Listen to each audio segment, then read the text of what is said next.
الحمدللہ الحمدللہ وکفا وسلام علی عباد الذین اصطفى اما بعد فاعوذ باللہ من الشیطان الرجیم بسم اللہ الرحمن الرحیم وَأَنَّهُ هُوَ أَغْنَى وَأَقْنَى، اور یہ کہ وہی مالدار بناتا ہے اور سرمایہ دیتا ہے. وَأَنَّهُ رَبُّ الشِّیرَى، اور یہ کہ وہی شیرہ ستارے کا رب ہے.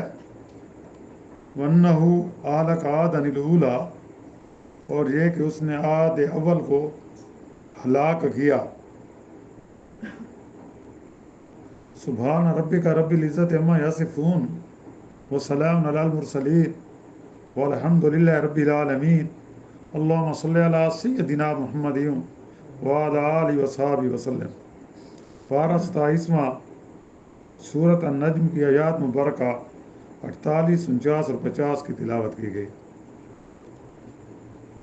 جیسا کہ گزشتہ درس میں ذکر ہوا تھا کہ اللہ تعالیٰ وہ ذات ہے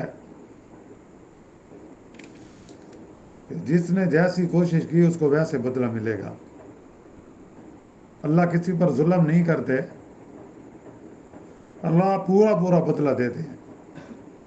جہاں آپ نیکیاں کرتے ہیں اللہ کو خوش کرنے کے لیے، اللہ کی رضا کے لیے، نبی کریم صلی اللہ علیہ وسلم کے طریقے پر چلتے ہیں اللہ کی رضا کے لیے، اللہ کو خوش کرنے کے لیے، رب چاہے زندگی گزارتے ہیں اللہ کو خوش کرنے کے لیے، من چاہے زندگی نہیں گزارتے، تو اس کا آپ کو بدلہ ملے گا.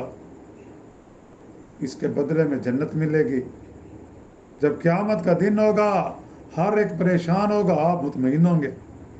اور اس کے مقابلے میں جو لوگ اللہ کی نافرمانی کریں گے، آخرت پر یقین نہیں کریں گے، کفر کریں گے، اللہ کی توحید کا انکار کریں گے، شرک کریں گے، آپ صلی اللہ علیہ وسلم کی ختم نبوت کا انکار کریں گے، قرآن مجید کی حقانیت کا انکار کریں گے، تو ایسے لوگ خسارے میں ہوں گے، نقصان میں ہوں گے. اور قیامت کے دن وہ چیخیں گے، چلائیں گے کہ ہمیں مہلت دی جائے، ہمیں واپس بھیجا جائے، لیکن وہاں کچھ کام نہیں آئے گا جلانا. اور اللہ کی طرف سے ان کو عذاب میں ڈالا جائے گا، جہنم ان کا ٹھکانہ ہوگا. اللہ تعالیٰ ہم سب کو جہنم سے بچا کر رکھے، ہمیں جنت کا مستحق بنائے. اور اللہ تعالیٰ ہی کی ذات ہے جو انساتا ہے اور الاتا ہے، جو خوشی دیتا ہے غمی دیتا ہے، جو سیاہ دیتا ہے تکلیف دیتا ہے، جو دولت دیتا ہے غربت دیتا ہے. یہ سب کچھ میرے اللہ کے اختیار میں ہے. زندگی کا دینا میرے اللہ کے اختیار میں ہے، اور زندہ کرنا یعنی زندگی دینا اور مارنا بھی میرے اللہ کے اختیار میں ہے. جب انسان کا ٹائم پورا ہو جاتا ہے تو اس کی روح قبض کر لی جاتی ہے. اور یہ اللہ نے جوڑے جوڑے پیدا کیے، نر اور مادہ، جس سے انسانی نسل چلتی ہے، بلکہ انسانی نہیں، ہر جاندار کی نسل نر اور مادہ سے چلتی ہے. اور اللہ ہی ہے جو دوبارہ زندہ کرے گا جب قیامت قائم ہوگی. اور اللہ ہی ہے جو کسی کو مالدار بناتا ہے، غنی بناتا ہے، اس کو سرمایہ دیتا ہے، کوئی دوسرا نہیں دیتا. آج ہم مسلمانوں کی یہ حالت ہے کہ ہم مال و دولت کے لیے مزاروں پر جاتے ہیں، قبروں پر جاتے ہیں کہ فلاں کے مزار پر چلے جاؤ تمہاری بگڑی بن جائے گی. بھئی وہاں تو بڑے بڑے باکس رکھے ہیں، وہ خود وہاں پر لوگ ڈال رہے ہیں پیسے، جس کے مزار پر پیسے ڈالے جا رہے ہیں، اور اس کے پیسوں سے اس کے جو سجادہ نشین ہیں وہ مزے لے رہے ہیں. وہ تمہیں کیا دے گا؟ پھر وہاں بکسے رکھنے کی تو ضرورت نہیں تھی نا. اگر وہ حاجت روا ہے، اگر وہ روزی دینے والا ہے، اگر وہ تمہیں مالدار بنانے والا ہے، تو وہاں چندے کے لیے اتنے بڑے بڑے باکس رکھنے کی کیا ضرورت ہے؟ اور جب اللہ تعالیٰ عقل پر پردہ چڑھا دیتے ہیں تو پھر انسان صحیح بات نہیں سمجھتا، حق کو حق نہیں سمجھتا. تو یہاں یہی ہے، مالدار اللہ بناتا ہے، غریب بھی اللہ بناتا ہے. اللہ یبسط الرزق لمن یشاء ویقدر، اللہ جس کا چاہتے ہیں نا رزق وسیع کر دیتے ہیں، فراخ کر دیتے ہیں، جس کا چاہتے ہیں تنگ کر دیتے ہیں. یہ میرے اللہ کے اختیار میں ہے. اللہ تعالیٰ دیکھتے ہیں کہ اگر اس کو رزق کی فراغی میں نے دی، اس کو مال و دولت دیا، اس کو سرمایہ دیا، کیا یہ میرا شکر ادا کرتا ہے؟ کیا آپ نے یہ مال کو نیک کاموں میں خرچ کرتا ہے؟ کیا اس کے اندر غریب پروری ہے کہ یہ بخیل ہے، کنجوس ہے؟ اور اللہ نے اگر کسی کو مال نہیں دیا تو اللہ تعالیٰ اس کو بھی چیک کرتے ہیں کہ کیا یہ صبر کرتا ہے، میری رضا پر راضی ہے، تو پھر اس کا بدلہ اس کو قیامت میں ملے گا۔ تو پھر فرمایا یعنی کسی کو اتنی تونگری دیتا ہے کہ وہ کسی کا محتاج نہیں ہوتا، کسی کے پاس بے انتہا مال و دولت ہے، جائیداد ہے، پراپرٹی ہے، بینک بیلنس ہیں، بنگلے ہیں، کاریں ہیں، نوکر چاکر ہیں، یہ اللہ کے اختیار میں ہے، اور اس کی تو ہر حاجت پوری ہو جاتی ہے، اور اس کو اتنا سرمایہ دیتا ہے کہ اس کے پاس ضرورت سے بچ جاتا ہے، اور وہ اس کو جمع کر کے رکھتا ہے۔ اب یہ جمع کر کے رکھنا، ضرورت سے زیادہ ہونا، اب یہ اس کے لیے آزمائش ہے کہ کیا وہ اس سرمایہ کو جو اللہ نے اس کو دیا ہے، کیا وہ اللہ کی دین سمجھتا ہے؟ کہ یہ سمجھتا ہے کہ میں نے خود اپنی محنت سے یہ مال اکٹھا کیا، میں اس کو کیوں خرچ کروں، میں خرچ کرنے سے میرا مال کام ہو جائے گا؟ یا وہ اللہ کا شکر ادا کرتا ہے کہ شکر ہے اللہ نے مجھے بے انتہا رزق دیا، تو پھر میں اس رزق کو کیوں نہ غریبوں میں بانٹوں، غریبوں کی مدد کروں، ضرورت مندوں کے کام آؤں؟ جیسے کہ حضرت عثمان غنی رضی اللہ تعالیٰ عنہ کے پاس مال و دولت تھا، آپ بے انتہا خرچ کرتے تھے۔ حضرت عبد الرحمن ابن عوف کے پاس تھا، بے انتہا خرچ کرتے تھے۔ یہ اللہ کی دین ہے۔ اور پھر فرمایا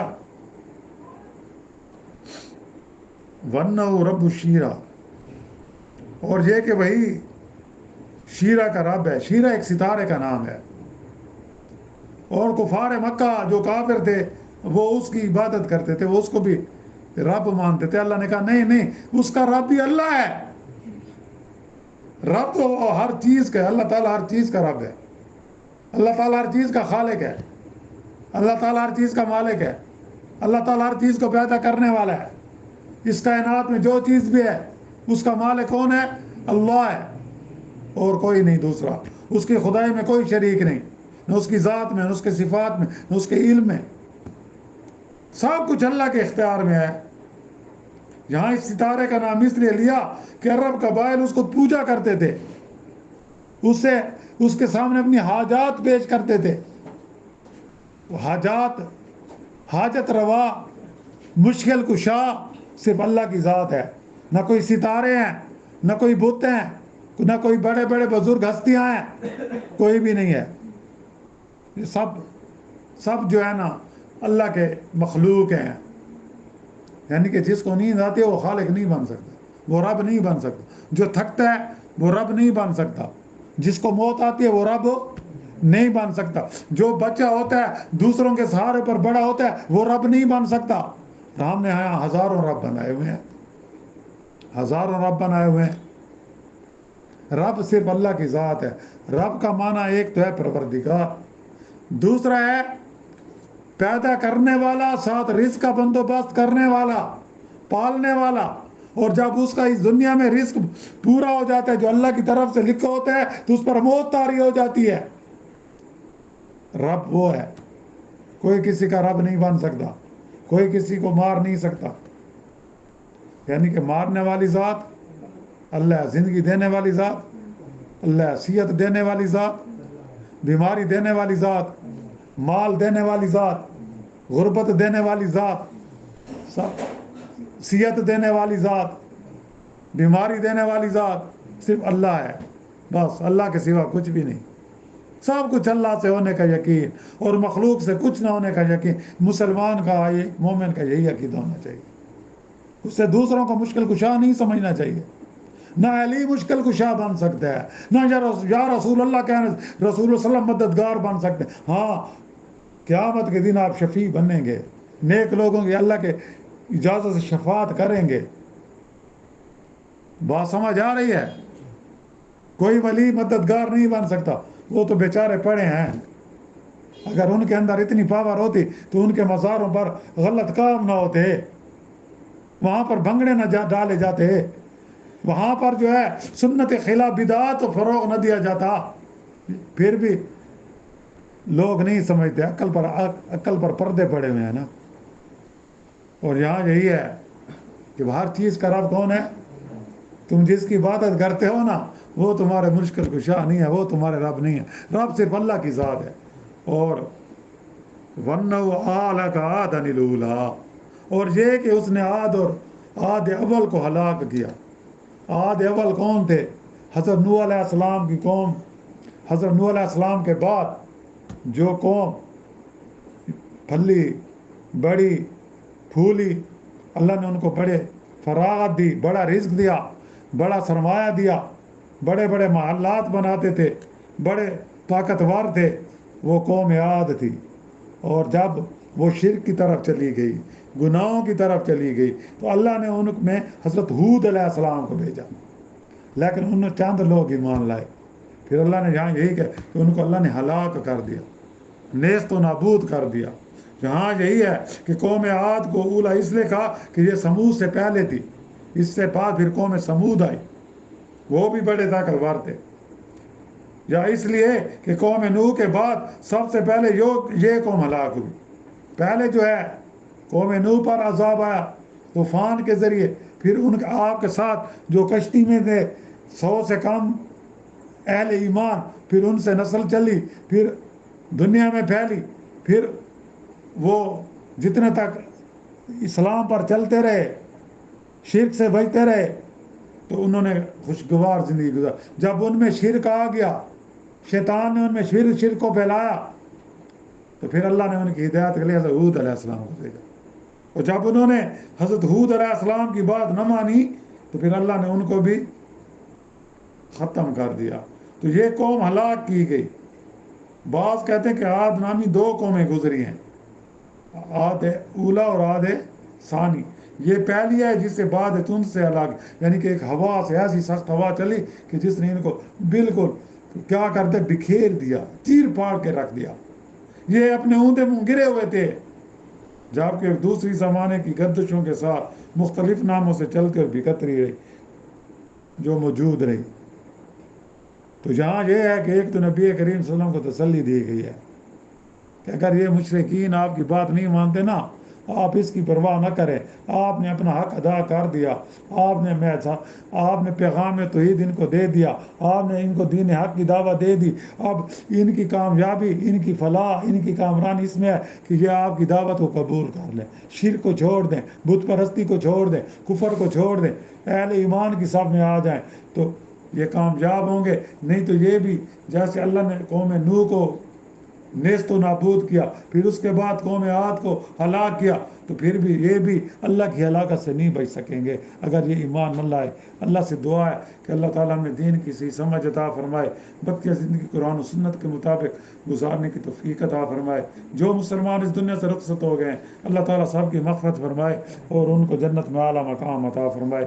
جو مظلوم مسلمان ہیں اللہ تعالیٰ ان کی غیبی مدد فرمائے، اور جو اسلام کے دشمن ہیں، مسلمانوں کے دشمن ہیں، چاہے جس رنگ میں بھی ہیں، اللہ تعالیٰ ان کو ہدایت دے۔